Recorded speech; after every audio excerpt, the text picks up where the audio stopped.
Man, what is happening, my YouTube family? It is your boy B New. I'm coming at you this morning once again. Just want to send everybody positive vibes and positive vibrations.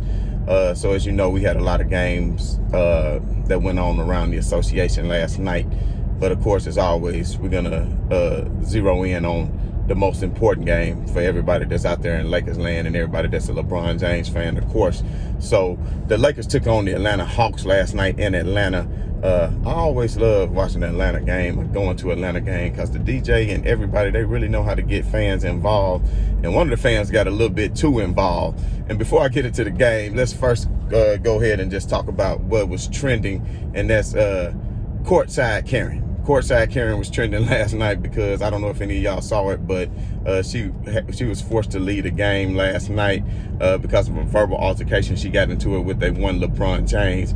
And basically, and I'm just going to give you my version of what happened because I was watching it live as it unfolded. And of course, I'm not down on the court, so I can't hear, but I can see and I can hear. And one thing about it is when I watch League Pass, I will watch the Lakers broadcast and I will watch the Atlanta Hawks broadcast. That way I can kind of get a gist of which one, just hear the commentators' different points of view as they call the game. Because of course, the hometown commentators gonna be like, man, that was an egregious foul, man, that's crazy. And then of course the away commentators like, man, that wasn't even a foul, because everybody of course is gonna be biased when it comes to such things. But anyway, basically LeBron James was going back and forth with the guy in the stand. So apparently they had some words for each other and it was all just good banter, They was going back and forth, probably had some choice words for each other, but I guess she decided she wanted to step up and say something to defend her man.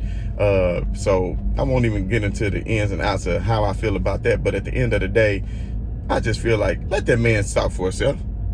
If him and LeBron got words for it, listen, you don't need to jump in. If I'm into it with some guy, I don't need my woman, my wife, or my significant other defending me. I would have told her as a man, look, baby, sit down. Go on, sit down. I got this. But apparently, she just felt like she needed to jump in and say what she had to say. So, of course, after the game, everybody go ahead and check it out. I would do a split screen, but time doesn't allow, and just show you the clip of it. But if you get a chance, go on. It's all over the web, Twitter, wherever you want to see it. But she got on there and said LeBron called her a stupid B. And LeBron told her to shut the F up. And she said, no, you shut the F up, you shut the F up. And they just went back and forth telling her that. LeBron was glaring into the stands, but, I give everybody the benefit of the doubt, but I'm just going to go ahead and say I'm with LeBron James, as if that's some kind of surprise, that I'm with LeBron James on this one. And even LeBron, after the game, LeBron said, when they asked him about it, he said, man, that's what I miss about the game. I miss the fans. I miss the back and forth banter. He's like, that's what makes it fun. And he even said, I don't think she should have been kicked out. He said, I don't think she should have been kicked out. People say worse than that. It ain't like she called him a racist term or, anything like that. He said that he had some words for her husband, that for the man, and he said the man said his piece. He said his piece. He said they was good to go, but then she wanted to jump up and get involved. And he said, so it was funny the way LeBron said it. If you heard the interview after the game, he said, I said my piece to him. He said his piece to me. And then I guess she said her piece too. So yeah, she said her piece, but she was ejected from the game and she was really upset about it following, I think she's some kind of Instagram model.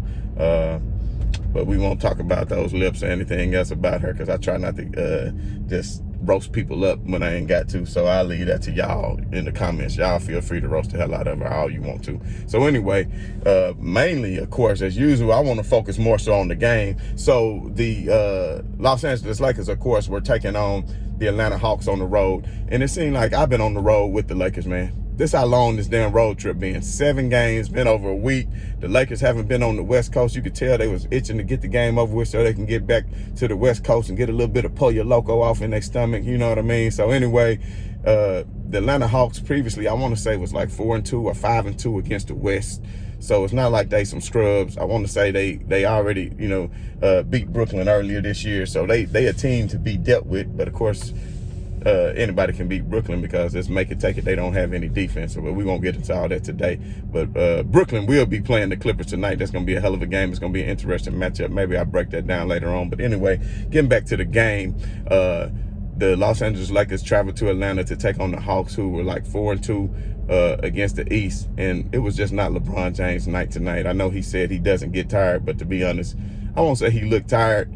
He just looked like he wasn't into it. But I will say he turned down a lot of easy shots that he could have had just to get teammates involved. And that's the unselfishness of LeBron James, because he could really get what he want when he want. I think LeBron could easily score 30 a year every year. Easily. I mean, average 30 a year every year. But that's just not who LeBron James is. That's just not what he does as a scorer. So anyway, the Lakers and the Hawks just kind of went back and forth. And let me tell you something about Trae Young. Trae Young, it's starting to look like everybody was saying Luka Doncic was just a way better pick than Trae Young. As you remember, Dallas traded Trae Young to Atlanta for Luka Doncic during the first round of the draft when they were both drafted a few years ago, 2 or 3 years ago, whatever it was. And everybody was saying Luka Doncic, Luka Doncic, Luka Doncic. But Trae Young is looking pretty good because he is raining down from everywhere. Steph Curry with the shot, but also he is getting teammates involved. He had like 15 dimes last night, so he just makes sure he was spreading that ball around, getting everybody involved. Now, he only had like maybe 7 or 8 points through the first half, and he was just being more of a distributor. But then down the stretch, when they needed him to, he started making a lot of shots. But one thing I will say about Trae Young, something that I noticed, and I just like to break down and be truthful and non-biased as I can about all players. But Trae Young, he's starting to remind me of some of that old stuff that James Harden be doing. And what I mean by that is the reason why Trae Young averages 13 free throws a game. It's not like he just getting fouled like that. Trae Young initiates a lot of contact. So if you go and watch his games, I don't understand how he can go down and KCP has somebody on him and he can just throw his elbow up into him and throw his elbow up into their face, and then it's a foul on the defender when they're giving him his space. You cannot create the contact and then get the foul call. So he creating the contact and getting the foul call every single time. And it was just starting to be very, very frustrating. And I know he's smaller, and LeBron James don't ever get that call. So every time LeBron was going to the hole, whack on the arm, whack on the neck, whack on the head, just bam, bam, just smacking LeBron all over the place. But he never get the same call. And I call it kind of like the Shaq effect, because Shaq was so big back in the day, nobody ever knew how to officiate Shaq, And they kind of changed over the years toward the end of Shaq's career. The Shaq was confused because he started getting a lot of offensive foul calls later on in the year because people got tired of Shaq just backing you down, turn around, shot. People get tired of that. You want to see some real basketball.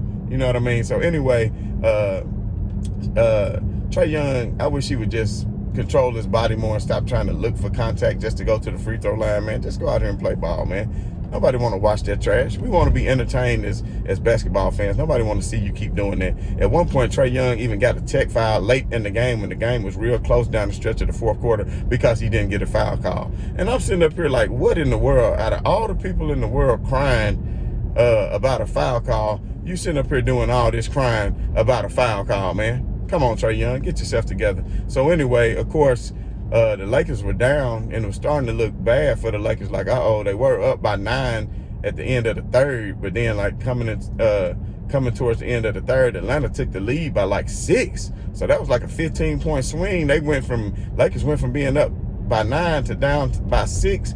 And I'm like, oh my God, here we go. What's going on? Can they go ahead and finish off this road trip strong? What are we gonna do? But of course, I don't know if you guys noticed, they put that lineup in to the start of the fourth quarter as they did against Boston. And they went on that same 9-0 run at the beginning of the fourth quarter as they went against Boston. And that was with the lineup of LeBron, KCP, Caruso, and Kuzma. Who am I missing? It was LeBron, KCP, Caruso, Montrezl Harrell, and I want to say and Kyle Kuzma. And they went on this run, a 9-0 run, and they took the lead, and they basically never looked back. And that was a hell of a team they put together when they put in that rotation. I think they do a very good job on rotation. And I think Caruso, at this point, just to be honest, he's playing a lot better ball than KCP. I know KCP is the veteran, and he hit timely shots, and he's not afraid. But at the end of the day, I know you don't want to take away KCP confidence, and I do understand that. But just can we bump up Caruso minutes? Because every time he's on the floor, he's a plus. He's never a minus, especially when he's on the floor with LeBron James. He's like a double-digit plus, I want to say, for the season. I have to go back and check it out. But anyway, that lineup is what took the lead. And then down the stretch, they almost gave it away because he took Caruso out and had KCP in instead of Caruso. And next thing you know, they start to fall behind. But then I guess the Coach Vogel came to his senses and reinserted Caruso in the lineup. So that for the last few minutes of the game, it was LeBron James, KCP, Caruso, Anthony Davis, and Montrezl Harrell, which was a pretty good lineup to be able to go out and get the job done. But as the game got close, as we could say, everybody say, LeBron James not clutch. LeBron James not clutch. But they was only winning by one with a little bit over a minute left. Who takes that shot? Top of the key. 3. Bam! Bottoms. LeBron James to put them up by 4. And then as soon as they got close, LeBron again. So while LeBron had pedestrian-like numbers, he didn't get the triple dub. He was always there when it mattered. So as soon as he knew he needed to put the team on his back and gain a little bit of separation, Anthony Davis hit a big shot down on the post as well when the game was close. And that's what I'm saying. When the games get close, the Lakers are capable of turning it up on the defensive end, and that's why they top 3 in defense, unlike Brooklyn, who is damn near dead last in defense. So the thing about it is the Lakers able to turn it up, and that's why I feel like they cannot lose a 7-game series, because once they match up with you and learn you and scheme you, then what can you really do? Because I'm going to take an Anthony Davis and a LeBron James-led team over any team in the association. I'm sorry. Like in a 7-game series, it's not too many teams that's going to beat that team. So, of course, LeBron James hit the 3, and next thing you know, they took over and went ahead and finished off the game. I want to say it was like a minute left when LeBron hit that 3 and just put the game away. I just want to say that the Lakers are looking real good. I know a lot of people was worried, but if you think about it, they went 5-2 on the road.